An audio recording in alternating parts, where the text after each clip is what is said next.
Büyük babamız Amir Temur 1336-yil 9-aprel kechdan uncha uzoq bo'lmagan Xo'jayilg'or qishlog'ida Bektarg'ay Bahodir oilasida dunyoga keldi. Amir Temur buyuk siyosatchi, sarkarda, o'z davrining buyuk arbobi bo'lgan. Uning shiori kuch adolatdadir degan bir ma'no hikmat bo'lgan. Siz amirsiz, siz Temursiz, Jahongir sulton. Iymondirsiz, vijdondirsiz, siz aziz inson. Qalblar aro ko'tarmoqda ruhingiz isyon. Temur bobo nomingizni yod etajakmiz.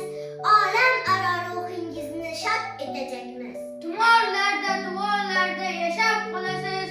Ko'kni o'pgan binolarda yashab qolasiz. Ko'zga ko'chgan ziyolarda yashab qolasiz. Nasib etgan binolarda yashab qolasiz. Temur bobo nomingizni yod etajakmiz. Olam aro ruhingizni shod etajak.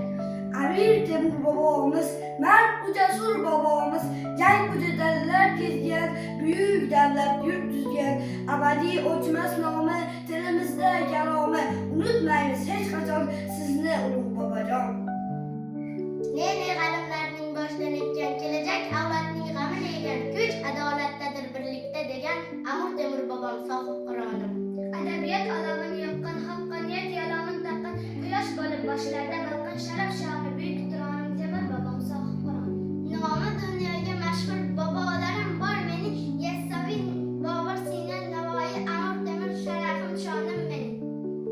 Kun tun tinmasdan dunyolar kezgan, yurtning sha'ni uchun bag'rini ezgan, bizga ibrat uchun o'gitlar tuzgan Amir Temur bobom sog'ib